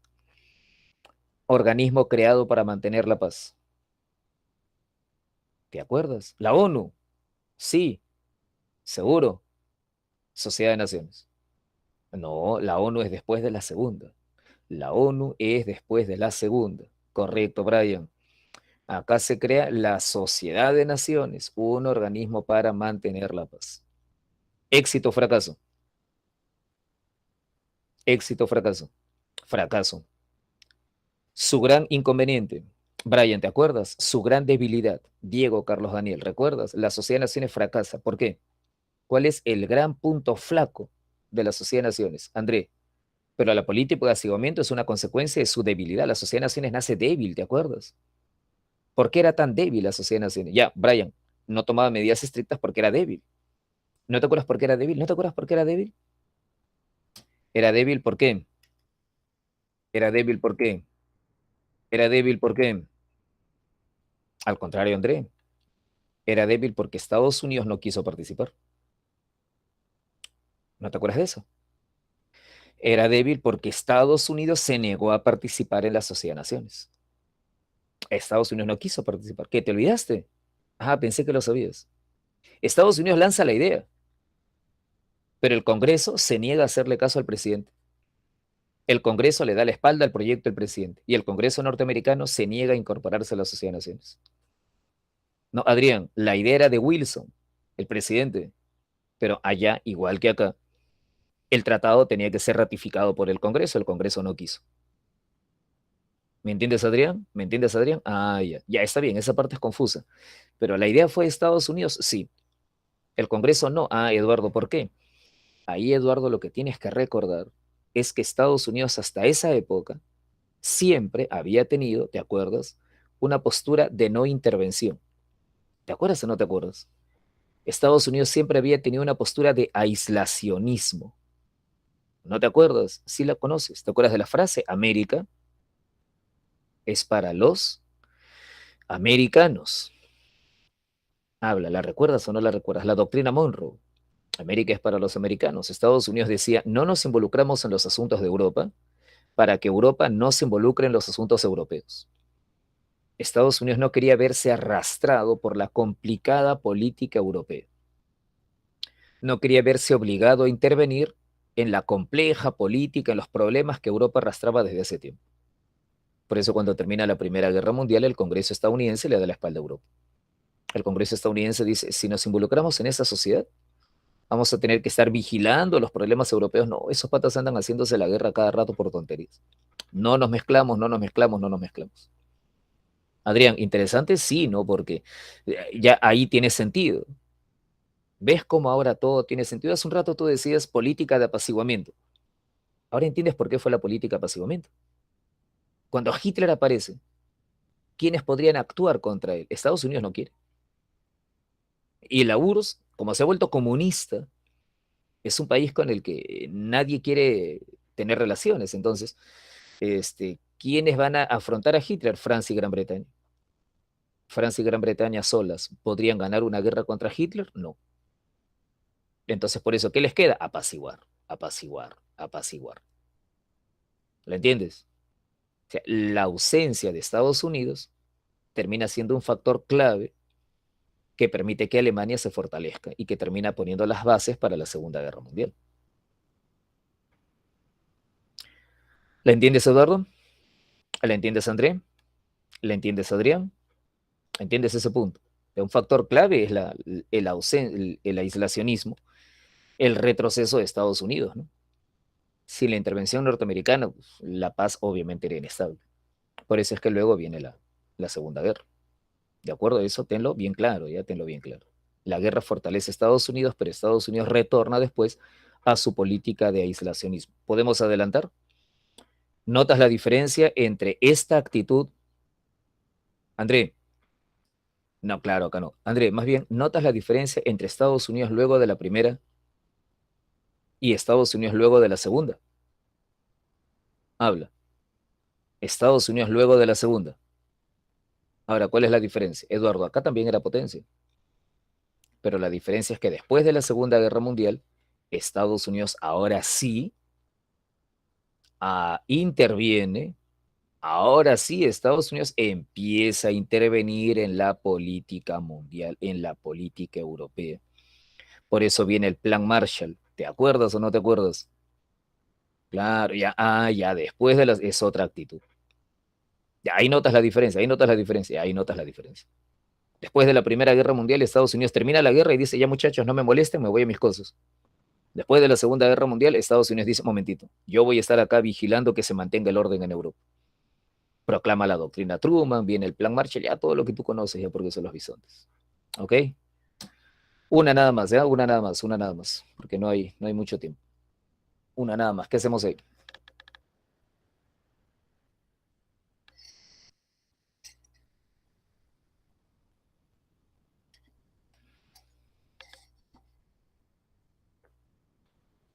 Habla. Dado. Sí, seguro. Consecuencia de la Primera Guerra Mundial. La descolonización. Brian dice, casa. Alemania entra en crisis. También Adrián. ¿Ok? La descolonización por parte de Alemania. André, cuando a Alemania le quitan sus colonias, ¿las convierten en países independientes? ¿O se las reparten las potencias vencedoras? Las ex colonias alemanas, allá, Alemania, sus colonias se reparten entre otras potencias, siguen siendo colonias, siguen siendo, no hay descolonización, siguen siendo colonias. ¿Ok? Ya. ¿Qué países? Primera Guerra Mundial. ¿Qué países? Rusia, cuando se convierte en la URSS. Correcto, Adrián. Tema las revoluciones del año 17. ¿Sí? Rápido. Revoluciones del año 17. Rusia, ¿qué tiene esa imagen? ¿No te gusta la bandera roja? Acostúmbrate. A ver, acá, ya. Características de Rusia, características de Rusia. El zar, correcto, el zar Nicolás II. Ah, sí, Adrián, pero ese ya no es la revolución de febrero. Ya dite cuenta, dite cuenta, dite cuenta. Este, era una monarquía. ¿Qué tipo de monarquía, Eduardo? ¿Qué tipo de monarquía, André? Parlamentaria, absolutista, semifeudal. Era un país atrasado, una monarquía absoluta. Sectores sociales descontentos, cuéntame. ¿Qué sectores sociales estaban descontentos? Los soviets no son un sector social. Los campesinos, sin tierras. Los obreros o proletarios explotados. Bacán. Había también una clase media liberal. Habla. Había también, sí, sí, lógico, sí, claro. Ya. ¿Y qué quería? ¿Qué quería? ¿Qué quería? ¿Qué quería? A ver si me entendiste en México. Ah, bacán. Ahora sí, democracia, libertad, elecciones, constitución, parliament. Entonces ya conoce los problemas de Rusia. Entonces ya conoce los problemas de Rusia. Lógico. Era como México, ¿te das cuenta? Era como México. Opositores al régimen, la clase media y la nobleza liberal querían un Estado democrático. ¿Ok? Constitución, todo eso. Los obreros, sí, con gran diferencia. Los obreros que pedían mejores condiciones. Los campesinos que pedían reparto de tierras. ¿Ok? En Rusia también había un problema nacional. Había mucha gente que no era rusa, querían la independencia. ¿Ok? Ya, esa es la situación. Era un país atrasado económicamente hablando. Correcto, Eduardo. Muy bien. Eduardo, ¿qué ideología se empieza a difundir en este contexto de crisis? Henry, Adrián. Exacto, se empieza a difundir el marxismo. Correcto, se empieza a difundir el marxismo. Excelente, se empieza a difundir el marxismo. Pero en Rusia aparecen dos variantes del marxismo. ¿Te acuerdas o no te acuerdas? En Rusia aparecen dos variantes del marxismo. Hay dos ramas. Quito esa imagen porque es Papá Noel. Científicos y utópicos. No, no, no, no, no, no, no, no, no. Mencheviques y bolcheviques. Mencheviques y bolcheviques. Diferencia. ¿Quiénes son los radicales? Adrián. ¿Quiénes son los radicales? Los bolche. Correcto. ¿Por qué les decimos radicales? ¿Qué querían? ¿Por qué les decimos radicales? ¿Qué querían? ¿Querían matar al zar? ¿Por eso son radicales? No. No, no, no, no, no, no, no, no, no. Por eso no son radicales. ¿Qué es la única diferencia? Los bolches decían hay que matarlo y los menches decían no hay que matarlo. Cambio de constitución. Y a eso se lo he escuchado a otro señor. Entrar a la fuerza. Revolución a base de. Muchachos, a ver. Los socialistas aspiran. Escúchame, escúchame, escúchame. Escúchame, escúchame, Andrés. Escúchame, Adrián. Escúchame, Jesús. Escúchame, Eduardo. Los socialistas, escúchame, escúchame, escúchame. Los socialistas aspiran a implantar el gobierno de los trabajadores, ¿verdad? ¿Cierto? El objetivo de los marxistas era implantar la dictadura del proletariado, ¿cierto? La dictadura de la clase obrera. Bacán, ya. Rusia estaba lista en ese momento para un gobierno de la clase obrera. Ah, esa es la diferencia entre mencheviques y bolcheviques. Los mencheviques, ¿qué decían? No, no porque todavía somos un país atrasado. ¿Qué hay que hacer primero? Primero hay que modernizar el país. Y eso lo tiene que hacer la burguesía. Eso lo tiene que hacer la clase media. Ahorita en Rusia lo que tiene que haber es una revolución burguesa, implantar una democracia y que la burguesía haga la modernización. Y ya dentro de algunas décadas la clase obrera tomará el poder. ¿Me entiendes? En cambio, los bolcheviques, habla, Eduardo, los bolcheviques, ¿qué decían? Rusia puede en este momento hacer una revolución obrera. Eduardo, los bolcheviques, ya, esa es la diferencia, esa es la diferencia, esa es la diferencia. Moderados radicales. ¿Por qué? Porque los menches decían, la revolución obrera será dentro de algunas décadas, hermano. Porque ahorita primero lo que hay que hacer es modernizar la economía. Los bolcheviques decían, no, la revolución obrera se puede hacer ahorita, con una revolución dirigida por un partido de trabajadores. Eduardo, cuando los menches hicieron lo mismo, dejaron a Rusia en la guerra, claro, claro, claro, claro, claro. Exacto, sí, sí, los mencheviques, ya, pero la diferencia no era la guerra, ¿no? La diferencia era el tema de la revolución obrera. Entonces, a ver, ¿cuál es la diferencia entre menche y bolche? Ya, la diferencia es la respuesta a esta pregunta. Rusia, ahorita, cuando todavía es un país feudal, arcaico, Rusia, ahorita es un país en el que se puede implantar la dictadura de la clase obrera. Los menches te dicen, no, no, no, no, no. Primero tiene que haber una modernización hecha por la burguesía. Así que ahorita vamos a hacer una revolución, pero la revolución debe ser de la clase media, nosotros apoyando. Pero ahorita debe haber una revolución como la Revolución Francesa. Ahorita debe haber una revolución burguesa, liberal, hay que convertir Rusia en democracia, punto. La revolución obrera después, dentro de algunas décadas, ahorita no, no estamos listos, no estamos listos. Los bolches, ¿qué te dicen? Los bolches te dicen, no, sí se puede. Los bolches te dicen, sí, sí, tomamos el poder y nosotros mismos hacemos la modernización económica. Esos son radicales. Eduardo, ¿entiendes?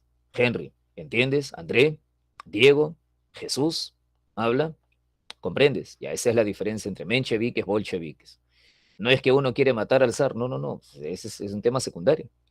La diferencia es, se puede tomar el poder ahorita. Los menche dicen, ahorita no.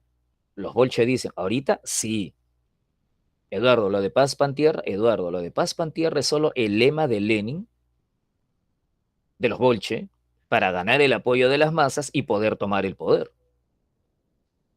Pero ese no era el objetivo de los bolche, ¿no? El objetivo de los bolche, ¿cuál era? El objetivo de los bolche era la dictadura del proletariado. Y para hacer eso, ¿qué necesitas? El apoyo de las masas. ¿Y cómo ganas el apoyo de las masas? Paz, pan, tierra. Y todo el poder a los soviets. Pero ¿cuál era el objetivo? Tomar el poder e implantar ahorita la dictadura del proletariado. ¿La entiendes? ¿No la entiendes? ¿La ves? ¿No la ves? Habla. ¿Sí? ¿La captas? ¿La entiendes? Ya, ok. ¿Cuál es el desencadenante para la revolución? Adrián, ¿cuál fue el desencadenante de la revolución? ¿Por qué estalló la revolución en 1917? ¿Qué estaba pasando en ese año?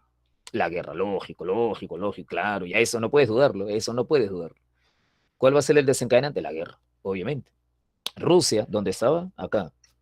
Rusia ya era un país con problemas, pero los problemas explotan cuando viene la Primera Guerra Mundial, ¿no? Y ahí con la Primera Guerra Mundial ya explota la revolución, ¿cierto? Ya, ¿cuántas revoluciones en el año 17? Y esos son datos de colegio. ¿Cuántas revoluciones? Dos. ¿La primera en qué mes? Eduardo, ¿la primera en qué mes? Febrero. En realidad fue marzo, ¿no? Pero le decimos revolución de febrero. No te compliques, no te compliques. Todo el mundo le va a decir revolución de febrero. Revolución de febrero, levantamientos en la capital, derriban al zar, el zar es enviado a prisión, no lo matan, es enviado a prisión, se crea un gobierno provisional, se crea un gobierno por mientras. Kerensky, de los socialistas moderados, de los Menche, Kerensky toma el poder, va a ser el primer ministro. Alemania, ¿qué tiene que ver Alemania? Rusia, Rusia, ¿cuál es Alemania? Se crea el gobierno provisional, ¿cierto? Se crea el gobierno provisional. Paralelamente, rápido, ¿eh? No te puedes demorar, ¿eh? Paralelamente a la creación del gobierno provisional, las masas obreras y campesinas empiezan a crear asociaciones. Muy bien, Eduardo, muy bien, Eduardo, muy bien. Ah, ya. Paralelamente se crean los soviets. Paralelamente las masas van creando los soviets. ¿Quieres dos consecuencias de la Revolución de Febrero? Mira la pantalla, ya dos consecuencias de la Revolución de Febrero. Se crea el gobierno provisional, renuncia el zar, se crea el gobierno provisional y obreros, soldados, trabajadores del campo empiezan a crear soviets, ¿ok? Soviets. Eduardo, ¿qué pasa? ¿Todo bien? ¿Qué ocurre? Oye, se apagó mi cámara de nuevo. El zar renunció, ¿por qué? Porque la capital se le volteó. El zar renuncia porque la capital se le voltea, ¿te acuerdas? Claro, claro, le salen a la marcha mujeres, los apoyan soldados, ya pues el tío se da cuenta que ya no puede mantener el control y por lo tanto renuncia, ¿no? Por eso es que el zar renuncia, por eso es que el zar renuncia, sí, pobrecito. Pobrecito no, si todavía no lo matan, espérate que lo maten, y ahí le dices pobrecito. Eduardo, el gobierno provisional saca a Rusia de la guerra, ¿sí o no? Henry, el gobierno provisional saca a Rusia de la guerra. Adrián cayó en la trampa, Eduardo cayó con él, André dijo son mis amigos, yo también voy a caer con ellos. Esto, muchachos. El gobierno provisional no saca a Rusia de la guerra. Por eso es que Lenin, ¿quién lo dijo hace un rato? Hace un rato tú mismo lo dijiste y vienes a equivocarte ahorita.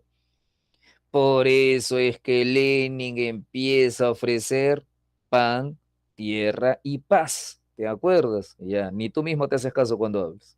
Yo voy a empezar a no hacerte caso tampoco, ¿eh? El gobierno provisional mantiene a Rusia en la guerra. Por eso es que los bolcheviques empiezan a ofrecer pan, tierra y paz. Por eso es que los bolcheviques empiezan a ofrecer pan, tierra y paz. Ya, ¿quién es el líder bolchevique? Eduardo, rápido. Adrián, rápido. Lenin, el líder bolchevique es Lenin. Lenin no debería haber tomado el poder. Lenin no debería haber tomado el poder. ¿Y por qué toma el poder? Porque el gobierno provisional crea las condiciones para que Lenin tome el poder. ¿Cierto, Henry? El gobierno provisional es el que mete la pata. El gobierno provisional cuando decide seguir con la guerra, ahí la malogra, ahí la malogra. Ahí crea las condiciones para que Lenin ascienda, pues, ¿no?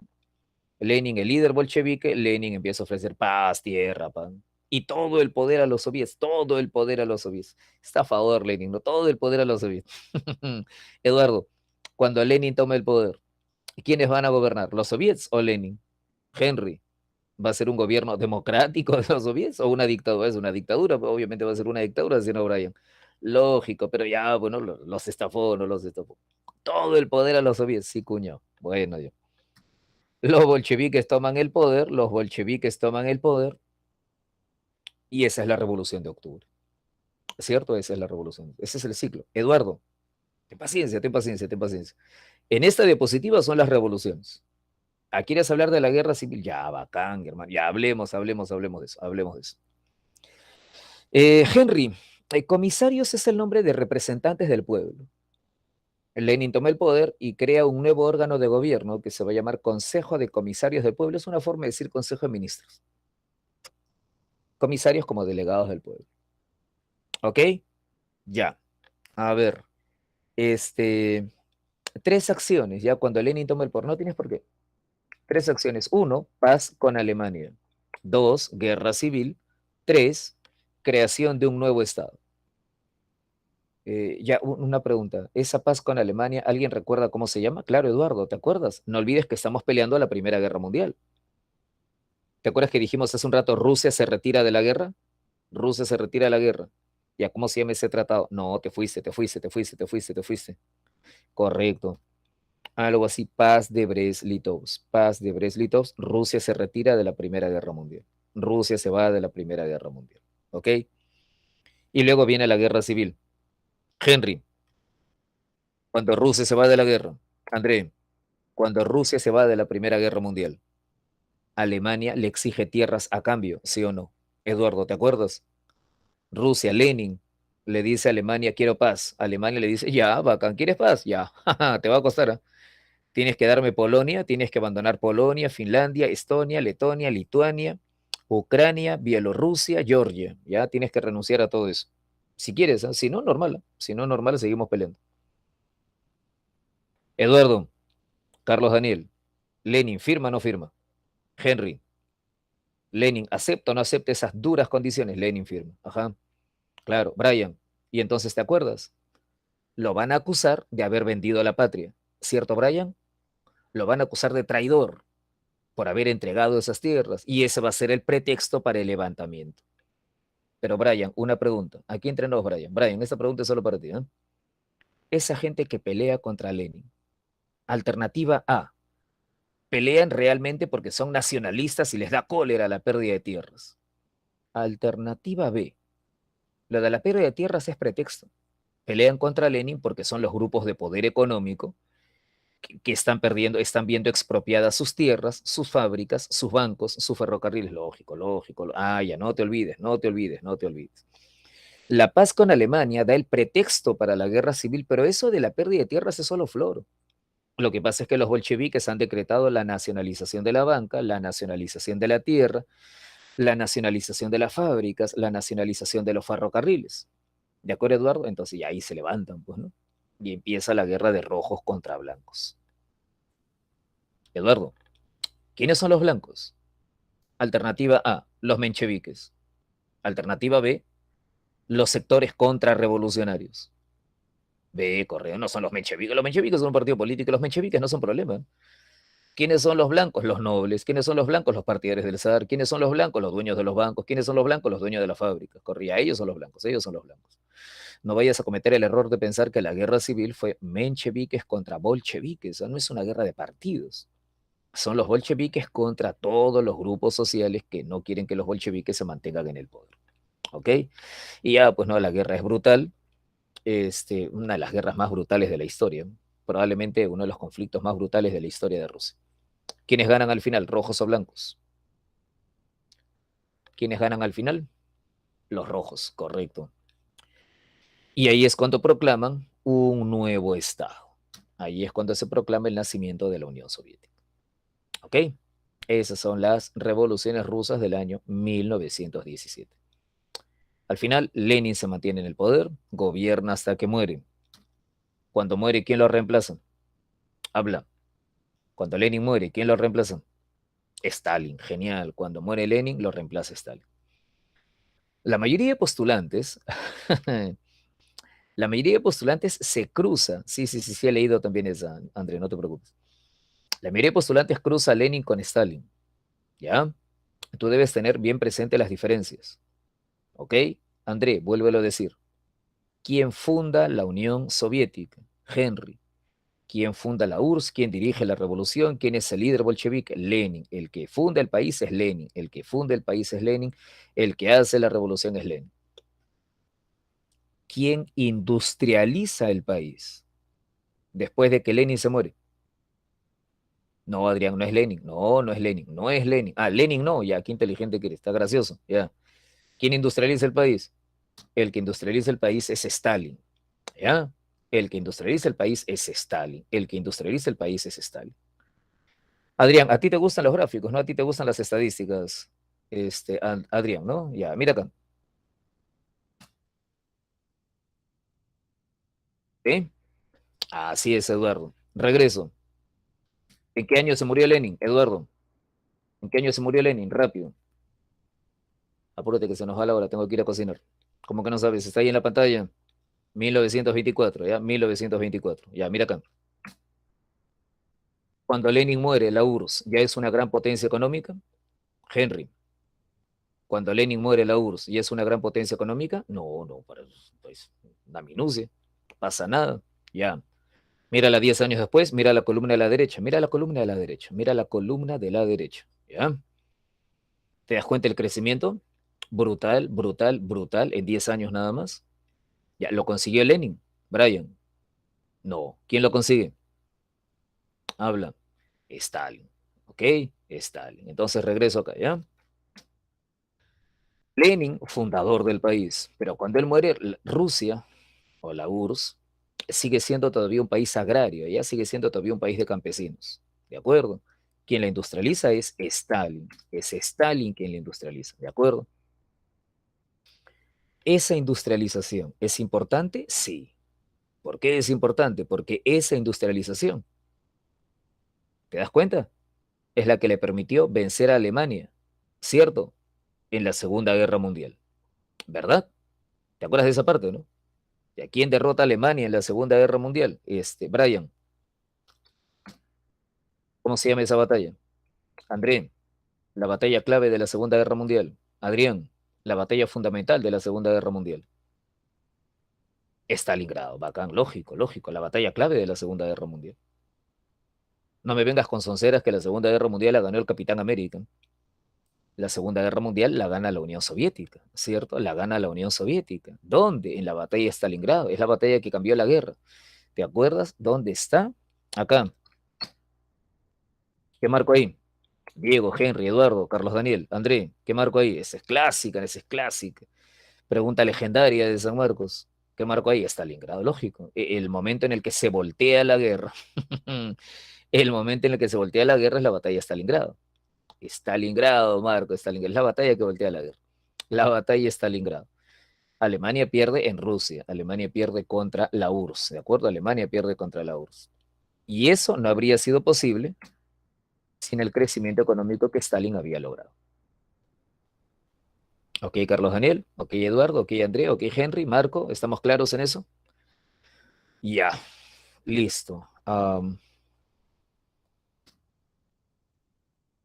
Bueno, ya esa. A ver, para que te relajes un rato. Esa viene en el último examen, ¿no? Ya, ustedes que han dado, creo, todos los exámenes desde que San Marcos toma pruebas de ECO. Avión, ¿sí? Será, no sé. ¿Aseguro, no? Ya, a ver, avión, ya. Avión dice, verdadero, proponía la radicalización de la participación popular, claro. Alectaba elección directa a los soviets, claro, pues no alectaba elección directa a los soviets. Ya está, lógico, ya está, avión. Listo, lógico. La 3 es clave, la 3 es clave, ¿no? La 3 es clave y por lo tanto ese avión es la única que sale, ¿ya? Y ya está, correcto, muy bien. Nos habíamos quedado acá, época de entreguerras. No creo que nos llegue el tiempo de ver Segunda Guerra Mundial, ¿no? No creo que nos llegue el tiempo de ver Segunda Guerra Mundial. Pero al menos tratemos de conocer la época de entreguerras. Rush, yo corro, normal, yo corro, pero no sé si estás ya de repente flotando en el espacio. Amárrate a la silla, por favor, ¿ya? Época de entreguerras, ya, época de entreguerras. Elemento clave, el fascismo, no te olvides, época de entreguerras, el elemento clave es el fascismo, ¿cierto? El fascismo. ¿Qué debo recordar del fascismo? Lo que tengo acá. Es una doctrina que aparece en la época de entreguerras, después de la Primera Guerra Mundial. ¿Cuáles son sus características? El desprecio por la democracia, ¿de acuerdo? El fascismo es un régimen, una doctrina vertical, autoritaria, ¿cierto? El fascismo desprecia la democracia. El ultranacionalismo y el rechazo a la revolución. No te olvides que hay, creo que lo tenemos acá, creo que lo tenemos acá. No te olvides que hay algunas, no sé por qué se ha movido esto, no te olvides que hay algunas características que son fundamentales en el fascismo, ¿ya? Características fundamentales, se ha movido esto, de ahí lo arreglo, ¿eh? El nacionalismo. El autoritarismo. Eduardo me dice dictadura, bacán. El autoritarismo, el autoritarismo. El totalitarismo, el antimarxismo y el imperialismo. Características del fascismo: el afán de conquistas, el discurso ultranacionalista, el totalitarismo, el Estado lo controla todo, el autoritarismo, el desprecio por la democracia y el antimarxismo. No olvides eso porque es un elemento clave, ¿eh? El fascismo es la extrema derecha. El fascismo es antirrojos, antirrojos, antirrojos. Dime, Eduardo, ¿qué pasa? Cuando digo que, dime. A ver, ultranacionalismo, ya, ok. O chauvinismo, si quieres decirlo así, ¿no? Ah, Eduardo dice, ¿y a qué se refiere con ultranacionalismo? Ah, por ejemplo, la idea, el reclamo por la expansión territorial, la exaltación de la grandeza nacional, la idea de que Italia, Alemania son países superiores a otros, que tienen derecho a luchar para alcanzar la expansión territorial que reclaman hace tiempo, eso. Barroco. ¿Te refieres a un nacionalismo exagerado? Eso es lo que escribe decir. Nacionalismo exagerado. Algunos lo llaman chauvinismo. No, barroco es un movimiento artístico. Chauvinismo o ultranacionalismo. La aspiración por la grandeza nacional, la idea de superioridad de la propia nación sobre los demás. Henry, sí, sí, los marxistas eran ateos. Los marxistas eran ateos. Claro, claro que sí, claro que sí. Ese es el fascismo, ¿de acuerdo? Ahora, si tú quieres sus métodos, si tú quieres sus métodos, Eduardo, partido único, ¿ya? Policía política, terror, espionaje, culto al caudillo, desfiles, propaganda, adoctrinamiento para fomentar esta admiración por el gobernante, ¿no? Y la alianza con los sectores conservadores. El fascismo es la extrema derecha. ¿Recibe el apoyo de quiénes?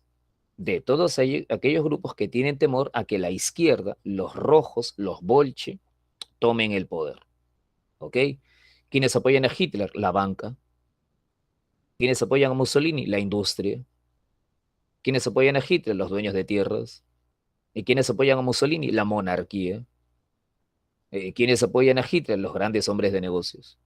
¿Y a quiénes apoyan a Mussolini? La iglesia. ¿Ok? Los grupos de poder, los sectores conservadores. ¿De acuerdo? ¿Por qué? Porque es la gente que se opone a que los rojos tomen el poder. Si alguna vez te preguntan cómo Hitler, cómo Mussolini lograron tomar el poder, hay tres factores clave, ¿eh? El sentimiento nacionalista humillado por la Primera Guerra Mundial. Eso es clave, ¿eh? El sentimiento nacionalista humillado por la Primera Guerra Mundial. La crisis económica, hace un rato lo viste en el caso de Alemania, la crisis económica. Y de paso también el temor de las clases medias y altas, el temor de las clases medias y altas a que los rojos tomen el poder. Henry Hitler era judío es una suposición. Nunca se ha podido confirmar, nunca se ha podido confirmar. Es una suposición. Que no que era judío, sino que quizás entre sus ancestros había algún ancestro judío. Pero la verdad es que nunca se ha podido confirmar y la verdad es que la evidencia apunta a que no. La evidencia apunta a que no. O sea, hay un antepasado de Hitler que no conocemos y alguna vez alguien quiso chantajearlo diciéndole que podía revelar que tenía un antepasado judío, pero la verdad es que nunca se demostró, nunca se demostró. Andrés, sí, el movimiento de Hitler se llama nacionalsocialismo. La gente la abrevia como nazismo. No te vayas a confundir, el que se llame nacionalsocialismo no significa que sea socialista. Se llamaba así simplemente. Ah, ¿por qué socialismo? Bueno, si tú buscas el nombre de Corea del Norte se llama República Democrática, no significa que sea democracia. El término socialismo era básicamente para atraer a las masas obreras, ¿no? Era para atraer a las masas. Eso te confundía, eso confunde a varios, eso confunde a varios, eso confunde a varios. Hay varios que se desorientan. Nacionalsocialismo, entonces Hitler era de izquierda. Si algún neonazi le dices tú que Hitler era de izquierda, te va a meter un lapo, vas a ver. El fascismo odia a la izquierda, odia a la izquierda, odia a la izquierda. ¿Ok? Un lapo es lo mínimo que te va a meter. Por acá te voy a poner en el PPT, por acá te voy a poner un poco la trayectoria que les permite llegar al poder. ¿De acuerdo? En el caso de Italia, llegan al poder en el año 22 cuando Mussolini toma el poder. En el caso de Alemania, llega al poder en el año 33 y a Hitler llega al poder después. Como recordarás, había intentado llegar al poder, pero un golpe de Estado, su intento de golpe fracasó, ¿no? Fracasó. Estuvo en la cárcel, escribió un libro, de ahí se mete en política, ya viste al inicio resultados mediocres, 6%, 3%, 2%, qué triste. Pero luego viene el crack y la situación se voltea. Hitler llega al poder, se asocia con Alemania y ya ahí viene poco después la alianza que los va a llevar hacia la Segunda Guerra Mundial, ¿no? Eso va a ocurrir ya más adelante. No sé por qué mi cámara se anda apagando, recién me doy cuenta. Ya, disculpa, disculpa, disculpa. Este, ahora, el factor clave para que Hitler tome el poder es el crack. Ya no te vayas a olvidar, el crack. El punto central en su libro, Adrián. Ah, buena pregunta. El libro de Hitler, este librito titulado Mi lucha, el libro de Hitler expone la visión acerca de las causas de la derrota alemana, el odio contra los judíos, el proyecto alemán o el proyecto nazi de conseguir un espacio vital en Europa Oriental, el reclamo por el espacio vital. Son algunas de las ideas que se exponen ahí. El derecho alemán a un espacio vital en Europa Oriental contra Rusia. La idea de Alemania como un pueblo superior, como una raza superior, el reclamo por la pureza racial alemana, la idea de que Alemania solo podría recuperar su grandeza si expulsaba a aquellos que no eran alemanes, los judíos, ¿ok? Y la visión de un Estado unificado. Claro, lógico, fuerte, totalmente, claro que sí, ese libro que contiene la doctrina nazi. Mira, para entender la Gran Depresión en el caso de Estados Unidos, tienes que entender que a lo largo de la época entre guerras, Estados Unidos pasa por tres fases. Los años 20 es una época de euforia en Estados Unidos, le dicen los locos años 20. Es una época de auge económico, pero ese auge es un auge peligroso. Los bancos prestan excesivamente dinero. La gente se sobreendeuda, las familias se endeudan hasta el cuello en esta época. Ese endeudamiento, esa excesiva inversión en la bolsa de valores, revienta en el año 29 y es el crack. Quiebra la bolsa, quiebran los bancos, quiebran las fábricas, la gente se queda sin empleo. En los años 30 viene la reconstrucción. El presidente Roosevelt, del Partido Demócrata, el presidente Roosevelt, impulsa un programa keynesiano, ¿te acuerdas? Un programa keynesiano. Intervención del Estado para reactivar la economía. Mediante el gasto público, mediante la generación de empleo. Ya en esa época Estados Unidos entra en una fase de, claro, mediante el New Deal, correcto, mediante el New Deal, Estados Unidos entra en una fase de reconstrucción económica. Así es. Ahora, el crack, y esto es importante que lo sepas, claro, es el New Deal, aquí está. Aquí está, el New Deal. El crack, te decía, tuvo consecuencias a nivel mundial. El crack tuvo grandes consecuencias a nivel mundial. Consecuencias del crack. Recuerda que en esa época no existía el Fondo Monetario Internacional. Recuerda que en esa época no existe el Banco Mundial. O sea, aquí no hay organismos globales en los que las economías puedan coordinar las mismas medidas. Cada país se tiró por su cuenta. Cada país comenzó a dictar cada uno de ellos medidas que terminaron perjudicando a los demás. Esa es una de las razones por las que luego de la Segunda Guerra Mundial se crea la ONU y se crea el Fondo Monetario Internacional. Eso es importante que lo entiendas. El crack demostró que hacía falta instituciones de alcance global. Los países comenzaron a actuar cada uno por su cuenta frente a la crisis y esa acción aislada de cada uno, terminó acentuando los problemas de la crisis económica. Y como la crisis económica se hizo cada vez mayor, hubo graves consecuencias en todas partes, ¿no? En Alemania votaron al rey. El rey tuvo que renunciar, se proclamó la república. En España, perdón, en España. En Alemania los nazis tomaron el poder.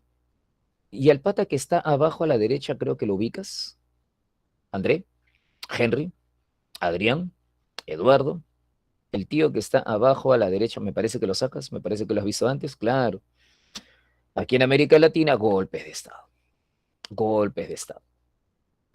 No te vayas a quedar, no te vayas a quedar solamente con la visión clásica del crack, ¿no? Consecuencias de desempleo. Pues lógico, ¿no? Es una crisis económica. Consecuencias, crisis del comercio, evidente, ¿no? Claro, eso es una crisis económica. Pero las consecuencias fueron más globales, ¿eh? En España cayó la monarquía, se proclamó la república y eso trajo luego la guerra civil. En Alemania los nazis tomaron el poder, no habrían tomado el poder sin el crack. En América Latina, golpes de Estado. Cuando uno lo mira en el tiempo, todo eso ocurrió simultáneamente. ¿Y por qué ocurre al mismo tiempo? Porque son los años de la crisis económica. La crisis económica tuvo consecuencias globales. Me parece que sí es Sánchez Cerro, amigo Eduardo. Y bueno, en última instancia, a mediano plazo, la consecuencia va a ser la Segunda Guerra Mundial. Pero la Segunda Guerra Mundial ya, obviamente, la vamos a ver la próxima semana, ¿no? Niños, hoy nos quedamos aquí. Gracias por su atención. Aquellos que van al examen el día sábado, el día domingo, desde aquí un abrazo virtual. Pásenlo bien y que les vaya tranquilo, vayan con calma, no estén ese día preocupados, no estén ese día angustiados, anden nomás tranquilo, es solamente un examen, es solamente un examen. Sheilita, ha sido un gusto, Sheila. Cuídate mucho. Ha sido un gusto trabajar contigo. Disculpa que no te pueda mirar, pero estoy con la cámara apagada.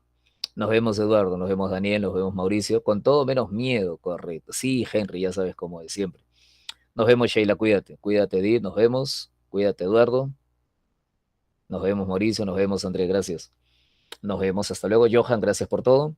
Nos estamos viendo. Bueno, con los que van a ingresar ya no nos vemos. Bueno, nos vemos. Chao, cuídense. Feliz Navidad.